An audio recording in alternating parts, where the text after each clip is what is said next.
बिस्मिल्लाहिर्रहमानिर्रहीम। अस्सलाम वालेकुम नाज़रीन, आप यूट्यूब चैनल देख रहे हैं। मैं इमरान खान हूँ। मुझे कुछ अहम ख़बरें आप तक पहुँचानी है, लेकिन उससे पहले थोड़ी सी मैं आपको डिटेल बता देता हूँ। जो मेरे घर के बाहर रात गए फायरिंग हुई, बिल्कुल घर के अकबी साइड पे एक खेत है, वहाँ प्लॉट है, वहाँ पे जो फायरिंग हुई है, तो वो सारा वकूआ मैंने पता करवा लिया। आज सारा दिन मैंने यही काम किया। मैं इसी शहर में क्राइम रिपोर्टिंग करता रहा हूँ। ऐसा नहीं है कि हमसे छुपा लेंगे ये और हमें पता भी नहीं चलेगा कि इन्होंने क्या किया है। इन्होंने एक्चुअली एक तीर से दो शिकार किए हैं। एक बंदा इन्होंने गिरफ्तार किया पुलिस वालों ने, और मुबैना तौर पे वो बंदा एक सीरियस क्रिमिनल है जिसको पुलिस मुकाबले में पार करना था पुलिस ने। नॉर्मली आपको पता पंजाब पुलिस मुकाबले कर देती है, और शहबाज शरीफ के दौर में तो बहुत पुलिस मुकाबले होते हैं। वो बंदा इन्होंने पकड़ लिया था, और बंदा पकड़ा भी कहीं और से था। कुछ पिछले 4 हफ्तों से 3 से 4 हफ्तों से पुलिस उसके पीछे थी। लगभग 24-25 दिन लग गए थे। पुलिस ने उसको पकड़ लिया और आज उसको पार करना था, रात गए। तो उसको मारने के लिए फिर जगह का इंतखाब किया गया। उसको यहाँ मेरे घर की बैक साइड पे लाए, और यहाँ पे जानबूझकर वकूआ बनाया गया। उससे इन्होंने एक तीर से दो शिकार किए। एक तो इन्होंने वो बंदा मार दिया जिसको इन्होंने मारना था, जिसके ऊपर डकैतियों के और दीगर मुकदमात थे, और पुलिस को वो मतलूब था, और पुलिस ने उसको मारना ही मारना था, क्योंकि उसके बारे में पुलिस को बहुत सीरियस कंसर्न्स थे। और CIA ने मारा है, CIA मॉडल टाउन वालों ने मारा है। और दूसरा तीर ये चल गया कि मेरे घर की बैक साइड पे अच्छी खासी फायरिंग करके उन्होंने मुझे मेरे घर वालों को हिरासा करने की कोशिश भी की। वो पुलिस ये एक्सपेक्ट नहीं कर रही थी कि मैं मौका वारदात पे चला जाऊंगा और जाकर खुद देखूंगा सारा कुछ, और वहाँ पे इवन ब्लड भी देखूंगा, और दीवारें देखूंगा, बंदे कहाँ से भागे ये भी देखूंगा, मोटरसाइकिल को जाकर देखूंगा, पुलिस की कार्रवाई देखूंगा। तो वो ये एक्सपेक्ट नहीं कर रहे थे। उनको लगा ये अपने घर के अंदर ही बैठा रहेगा। लेकिन मैंने जाकर देखा, जो रात को मेरा अंदेशा था वो दुरुस्त साबित हुआ। ये एक पुलिस मुकाबला था जिसमें एक आदमी को मार दिया गया है। कोई वहाँ से ज़ख्मी हालत में नहीं भागा। गोलियां मारते ही बंदे को एक गाड़ी में डाला और वहाँ से ले गए हॉस्पिटल, जहाँ पे उन्होंने अनाउंस कर दिया कि इसकी डेथ हो चुकी है। वकूआ ये बनाया कि जी कोई 2 मुलजिमान और थे, उन्होंने पुलिस पे फायरिंग की। वो गोली पुलिस को लगने के बजाय एक मुलजिम जो पुलिस ने पकड़ा हुआ था उसको लग गई, और वो मुलजिम ज़ख्मी हो गया, हॉस्पिटल पहुँचते पहुँचते मर गया। पुराना तरीका है वारदात है पुलिस का। जब मैं नया रिपोर्टिंग में आया था ना 2006-07 में, ये उस वक्त भी यही होता था। वो 15-16 साल पुरानी बात है। जो मेरे से पहले रिपोर्टिंग जिन्होंने हमें सिखाई है ना, उनके बचपन में भी यही होता था। ये 90s में 80s में ऐसे ही बंदे मारती है पुलिस। तो वही किया इन्होंने, लेकिन इस दफ़ा इन्होंने मेरे घर की बैक साइड पे आके मारा ताकि ज़रा गोली चले को 5-1 मिनट, और यहाँ पे एक खौफ व हिरास कायम किया जाए। मैं फिर वार्न कर रहा हूँ, बाद आ जाएँ, ये हरकतें ना करें, ये बुरी बात है। मेरी फैमिली घर में होती है, बच्चे भी होते हैं, रात को उन्होंने सोना, सुबह बच्चों की एजुकेशन है, और 10 चीज़ें और हैं। तो इस तरह आप लोग डिस्टर्ब ना करें, अच्छी बात नहीं है। अब ये तो मेरी डिस्टर्बेंस का मामला है, पूरी कौम को डिस्टर्ब करने का इन्होंने फैसला कर लिया है, और कौम को इन्होंने ज़हनी मरीज बनाकर रख दिया है। मिफ्ता इस्माइल ने एक स्टेटमेंट दिया और उसके बाद एक कहकहा लगाया। जो स्टेटमेंट है और उसके बाद लगाए जाने वाला कहकहा जो है, या जिस तरह वो खिलखिलाकर हंसे हैं गरीब की हालत के ऊपर, ज़रा आप पहले ये सुने कि मिफ्ता इस्माइल ने क्या कहा और कैसे कहा। ये सुनिए। I see 3 or 4 people sitting in the third row who own planes. आपको थोड़ा सा पेट्रोल महंगा हो जाएगा, but the rest of you will be okay. आपने देखा मिफ्ता इस्माइल ने लोगों को कहा कि पेट्रोल और महंगा हो जाएगा, लेकिन रेस्ट ऑफ यू ओके, आप लोग बाकी जो है वो ठीक रहेंगे।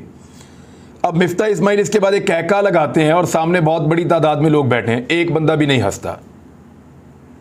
ये है बेशर्मी की इंतहा, और ये है बेहिसी की इंतहा कि आपका वज़ीर ख़जाना पेट्रोल की कीमत बढ़ाने की बात करता है, लोगों को कहता है उनके ऊपर बोझ पड़ेगा, और फिर उनका मजाक उड़ाते हुए कहका लगाता है। लेकिन मज़े की बात यह है कि इस वज़ीर ख़जाना जैसा बेज़मीर आदमी एक भी सामने नहीं बैठा हुआ था जो हंसने में इसकी मदद करता और इसके साथ कहके में अपना कहकहा शामिल कर देता। कोई भी नहीं हंसा, लोग खामोश रहे। लोग इस तरह के बेज़मीर नहीं हैं कि उनको गरीब आदमी का एहसास नहीं है। क्या हालत कर दी पाकिस्तान की इकॉनमी की, ये मैं आपको बताता हूँ। लेकिन इससे पहले ज़रा आप जो फ़कीर आज़म हैं, जो सबसे बड़ा भिखारी है पाकिस्तान का वज़ीर आज़म, जिसने खुद कहा कि बेगर्स आर नॉट चूज़र्स, उसने एक स्टेटमेंट दिया, यानी कौम का मजाक उड़ा के रख दिया और मुल्क का भी मजाक उड़वा रहे हैं। मैं आपको एक छोटा सा वाक़या सुनाता हूँ, आपको फिर शहबाज शरीफ के स्टेटमेंट की समझ आएगी। हम ना एक दफ़ा नारायण कागान गए सैर करने के लिए।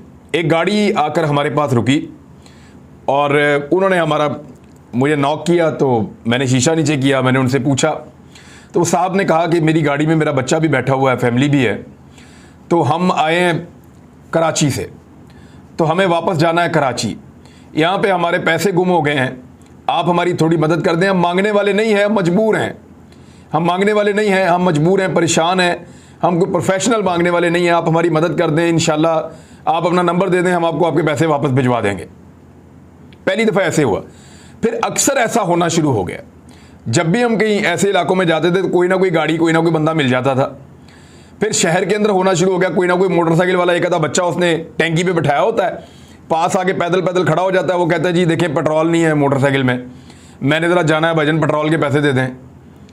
तो अब ये तरीका मांगने का ऐसा था कि आप 5-10 रुपये दे के जान नहीं छुड़ा सकते, या 50 रुपये दे के जान नहीं छुड़ा सकते। आपको कम से कम उसको पेट्रोल देना पड़ता है उसकी डेस्टिनेशन पे जाने के लिए। या अगर गाड़ी वाले को आपने देना तो 2-4-5 हज़ार रुपया तो देना है ना, कि वो पेट्रोल डाल के वापस चला जाए। तो इस तरह का ये एक तरीका वारदात था जो शुरू किया गया मांगने का। शहबाज शरीफ का जो तरीका वारदात है वो भी इससे मिलता जुलता है। वो जो मोटरसाइकिल वाला, उसने टैंकी के ऊपर एक बच्चा बिठाया होता था, ऐसा जिसकी शक्ल मांगने वाली लगती थी या वो मासूम लगता था। इसी तरह शहबाज शरीफ भी अपने साथ सलमान शहबाज को लेकर जाता है एक मासूम बच्चे के तौर पे, और हर दौरे पे उसको साथ लेकर जाता है। वहाँ आपका वज़ीर आज़म पाकिस्तान क्या फरमा रहे थे, ज़रा उनका बयान आप सुनिए और फिर अपना सर पीटिए कि ये पाकिस्तान की कैसी इज्जत दुनिया में करवा कर आए हैं। ये सुने आप। मैंने उन भाइयों को कहा कि आप हमारे बड़े अजीम भाई हैं, हमेशा आपने हमारी मदद की, और मैंने यही कहा जब मैं आया हूं तो आप समझेंगे शायद ये मांगने आया है। मैं मांगने नहीं आया, लेकिन मजबूरी है हमारा। जिस तरह माजी में 75 साल में आपने हमारा हाथ बटाया है, कुछ अर्सा आप हाथ बटा दें। तो मैंने कहा मैं वादा करता हूं कि इंशाअल्लाह हम पूरी कौम हम मिलकर दिन रात मेहनत करेंगे, पसीना कराएंगे, अपने पांव पे खड़े होंगे इंशाअल्लाह, जरूर खड़े होंगे इंशाअल्लाह। तो जनाब ये आपने सुना शहबाज शरीफ को। अब अंदाजा करें कि जी मांगने वाले नहीं हैं, एक्चुअली मैं मांगने नहीं आया, मैं मजबूर हूं। ये इसी तरह के जुमले, ये मांगने का एक लेटेस्ट और नया तरीका है। ये पाकिस्तान को कभी खुददार नहीं बनाएंगे, ये मांगने के नए नए तरीके ढूंढेंगे और कौम को इसी काम पे लगाएंगे। मरियम औरंगजेब ने गरीबों के लिए जो अनाउंसमेंट की 2000 रुपए की, उस अनाउंसमेंट को इस तरीके से किया कि हर गरीब के मुंह पर तमाचा मारा है। यानी जिस रऊनत के साथ इस खातून ने 2000 रुपए का अनाउंसमेंट किया, उसकी कोई और मिसाल नहीं मिलती। और कहा क्या कि 40,000 से कम जिसकी भी इनकम है, तो 40,000 ऐसे बोल रहे थे जैसे 40,000 पीनट है। 40,000 से कम जिसकी भी इनकम है पाकिस्तान में, उसको 2000 रुपए, यानी 40,000 की कोई मुक्कत नहीं है। जो बेचारा खुद मेहनत से कमा के ला रहा है वो 40,000 है, और जो ये 2000 रुपया दे रहे हैं वो इतने ज्यादा है कि 2000 रुपए हुकूमत अपने पास से, आपके बाप का पैसा है, आपकी अपनी जायदाद है जिसको बेचकर आप दे रहे हैं, इसी गरीब अवाम के खून पसीने की कमाई है जो ये टैक्स की सूरत में आपको लौटाते हैं। उसमें से 2000 रुपए का पीनट इनको वापस करते हुए आप कितने एहसान जतला रहे हैं। यानी करोड़ करोड़ के इन्होंने ये अल्फाज बोले हैं, दबा दबा के, चबा चबा के ये अल्फाज बोले हैं कि 40,000 से कम जिसकी इनकम है 2000 रुपए अपने से, अपने पल्ले से रायवंड का महल बेचकर दे रहे हैं ये लोग। ऐसा तो नहीं है। तो गरीब आदमी को और कितना दबाएंगे, कितना परेशान करेंगे। पहले मरियम औरंगजेब ने कौम का मजाक उड़ाया और फिर शाजिया मरी ने कौम का मजाक उड़ाया। इनके चेहरे देखें, इनके चेहरों पे रौनकें देखें, और इनकी आप अंदाज़ा करें इनकी अमारत का, और आप अंदाज़ा करें इनकी लाइफस्टाइल का। और फिर ये गरीब के ऊपर एहसान करते हैं 2000 रुपया देकर। शाजिया मरी ने भी गरीब का वैसे ही मजाक उड़ाया जैसे मरियम औरंगजेब ने उड़ाया। हाथ के अंदर पेपर पकड़ा हुआ, उसके ऊपर 786 लिखा हुआ है। वो 786 के ऊपर कॉल करो तो कैसा मजाक होता है पाकिस्तान के साथ, ज़रा वो भी आप तवज्जो फरमा लें। तो जी इन्होंने कहा है कि 786 आप डायल करें और उससे आपको जो है वो पैसे मिलना शुरू हो जाएंगे और आप अप्लाई कर सकते हैं। ये देखें, जब भी कोई 786 पर डायल करता है, ये मैं कर रहा हूँ, और ये कॉल ड्रॉप, ये मैं दोबारा डायल कर रहा हूँ 786 पे, और ये सुनिए आप, ये कॉल ड्रॉप। पिछले 1 घंटा हमने कोशिश की है, अपनी बाकी टीम को भी मैंने लगाया हुआ था। तो ये सूरत हाल है जनाब के 786 उठाकर शाजिया मरी कभी इस कौम का मजाक उड़ाती हैं, और कभी 2000 रुपए कहकर जो है वो मरियम औरंगजेब इस कौम का मजाक उड़ाती हैं।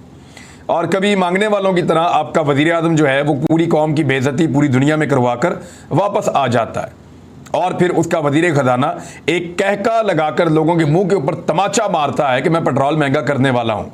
और वो गरीब लोग, वो बेचारे परेशान लोग, वो पेट्रोल पंपों की तरफ भागते हैं।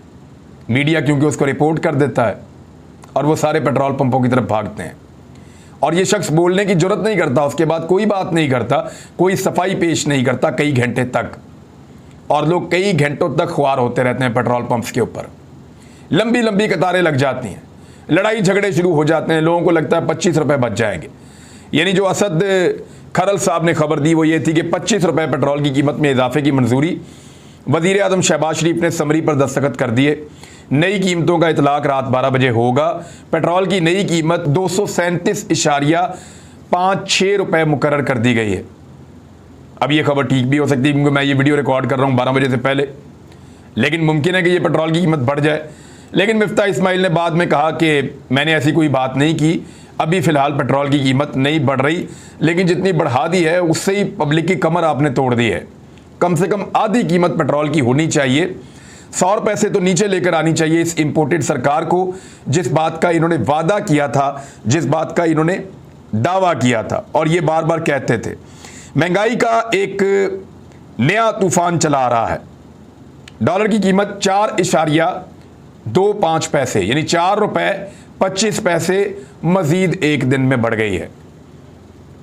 पाकिस्तान की तारीख में या पाकिस्तान तहरीक इंसाफ के पूरे दौरे हुकूमत में किसी एक दिन में एक साथ डॉलर की इतनी ज़्यादा कीमत नहीं बढ़ी। 4 रुपये 25 पैसे डॉलर एक दिन के अंदर बढ़ गया है और ये जो कीमत बढ़ी है इसके बाद ये एक नई हद को छू गया है। ये इंटर बैंक के अंदर पहुंच गया 205 रुपए के करीब और ओपन मार्केट में 207 208 का भी नहीं मिल रहा। बेड़ा गर्क करके रख दिया पाकिस्तान का। महंगाई का एक नया तूफान आ रहा है और उसके बारे में जो खबर है मेरे पास वो मैं आपको बता देता हूं। एक तो पाकिस्तान को शदीद मुश्किलात हैं पेट्रोलियम मसनूआत की आलमी सतह के ऊपर अदायगियों के अंदर, और हो सकता है पाकिस्तान में पेट्रोलियम मसनूआत का एक बहरान पैदा हो जाए आने वाले दिनों में। मईशत की इंतहाई सुस्त रफ्तारी अब देखी जा रही है। महंगाई में मजीद इजाफा होगा, ये मैं नहीं कह रहा, ये मनसूबाबंदी कमीशन की दस्तावेजात में बताया गया है। मनसूबाबंदी कमीशन पाकिस्तान सरकारी इदारा, उसकी दस्तावेजात के अंदर बताया गया है कि मईशत ने वसी मार्जिन के साथ 4.8% के मुतवक्का हदफ को अबूर किया और रवा माली साल में यानी पिछले साल जो इमरान खान साहब की हुकूमत थी उसकी उन्होंने तारीफ़ की है। उन्होंने कहा 5.97% की मजबूत तरक्की जाहिर की पाकिस्तान ने। इसमें ज़रई शोबे में 4.4, सनत में 7.2, खिदमात के शोबे में 6.2% और तमाम शोबों ने अपने अपने अहदाफ को हासिल किया। इमरान खान ने तमाम टारगेट्स अचीव किए थे। प्लानिंग कमीशन ने कहा कि इस वक्त बिगड़ते हुए तजारती तवाज़ुन से निमटने और सियासी इक़्तिसादी गैर यकीनी सूरत हाल को कम करने के नतीजे में इक़्तिसादी तरक्की की रफ्तार इंतहाई कम होती चली जाएगी। शरह नमू पाकिस्तान की बहुत कम होगी और महंगाई लगातार बढ़ती चली जाएगी और हालात ज़्यादा ख़राब होंगे। अब इसके ऊपर जो है वो एक और ख़बर है मेरे पास कि जो आईटी इंडस्ट्री है पाकिस्तान की उसको पूरी तरह से हुकूमत ने तबाह करने का फ़ैसला कर लिया है। और स्पेशली पाकिस्तान में जो ये सोशल मीडिया की एक्टिविटीज़ थी जिनसे कुछ पैसा जनरेट हो रहा था उसके ऊपर भी इन्होंने एक पाबंदी लगाने का फ़ैसला किया। उसकी रीज़न मैं आपको बताता हूँ। जितना भी सोशल मीडिया है वो हुकूमत कंट्रोल नहीं कर पाई। मैं सोशल मीडिया पे हूँ, यूट्यूब पे कंट्रोल नहीं कर पाए। इसी तरह बहुत सारे और लोग हैं वो सोशल मीडिया के ज़रिए से हुकूमत को टारगेट करते हैं या हुकूमत को आईना दिखाते हैं, उन सबको ये कंट्रोल नहीं कर पा रहे। ये जितने भी सोशल मीडिया प्लेटफॉर्म्स हैं इन सब के ऊपर टैक्स पहले ही कटता है और अब उसके ऊपर एक नए तरह के टैक्सेस लगाने का फ़ैसला किया गया है ताकि ज़्यादा से ज़्यादा टैक्सेस वसूल करके इनकी कमर तोड़ दी जाए और फिर सोशल मीडिया को डिस्करेज किया जाए और जो पाकिस्तान का लोकल मीडिया है उसको इनकरेज किया जाए। तो ये एक नई पॉलिसी है जो हुकूमत लेकर आ रही है। अब कितना डिस्करेज करते हैं, किस तरीके से करते हैं, ये चीज़ें आने वाले वक्त में आपको पता चल जाएंगी। लेकिन कुछ खबरें और हैं और वो भी बड़ी अहम हैं। पाकिस्तान तहरीक इंसाफ ने प्रेस कॉन्फ्रेंस करते हुए क्लियरली ये कहा कि यही हालात रहे तो आइंदा साल महंगाई की शरह 25 या 30% तक हो जाएगी। ये आइंदा साल जो है ये मालियाती साल की बात हो रही है। जैसे ही जून का बजट पेश किया जाएगा चंद दिनों के बाद, तो उसके बाद जो महंगाई की शरह है वो 25 या 30% हो जाएगी। इमरान खान साहब के दौर में ये 12% तक गई थी, लोगों को मुसीबत पड़ गई थी। उन्होंने मैक्सिमम इसको सिंगल डिजिट के अंदर रखने की कोशिश की थी, 10% से कम, लेकिन अब ये 15% से ऊपर जा रही है और अगर ये 20% को क्रॉस कर गई तो पाकिस्तानियों की कमर टूट जाएगी। कुछ उनके पल्ले नहीं रहेगा। महंगाई का एक बहुत बड़ा तूफान आने जा रहा है और पाकिस्तान जो है वो बहुत बुरी तरह इससे मुतासिर होने जा रहा है मौजूदा इंपोर्टेड सरकार की पॉलिसीज की वजह से। अब सवालात हैं कुछ मेरे दिमाग में, एमक्यूएम क्या अब पब्लिक की खातिर, अवाम की खातिर महंगाई से मजबूर होकर इस हुकूमत के साथ मौजूद रहेगी या इनको छोड़ देगी? पाकिस्तान पीपल्स पार्टी को अवाम पिसती हुई नजर आ रही है या नहीं आ रही? एएनपी जो हमेशा से ये बात करती थी, क्या उनको अवाम का दुख और दर्द नजर आ रहा है?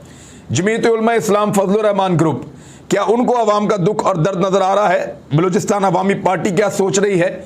या काफ लीग के जो 2 MNAs हैं जो ये कहते थे कि महंगाई की चक्की में अवाम को पीस के रख दिया इमरान खान ने, तो अब इस वक्त इस महंगाई के बाद क्या वो शहबाज शरीफ की हुकूमत के साथ रहेंगे?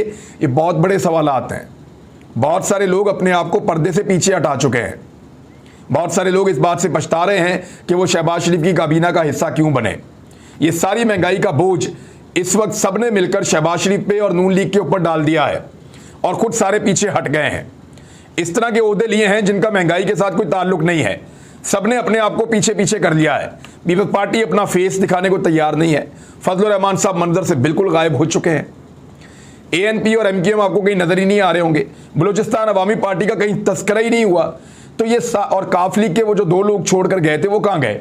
ये सब लोग छुपे हुए हैं, कोई सामने आने को और जिम्मेदारी लेने को तैयार नहीं है। सारा इल्जाम शहबाज शरीफ पे और नून लीग के ऊपर डाला जा रहा है।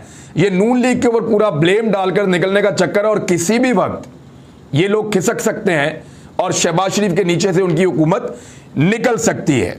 अभी कुछ और खबरें भी हैं, अगले वीलॉग में आपको बताऊंगा। अब तक के लिए इतने, अपना ख्याल रखिएगा, अपने इस चैनल का भी।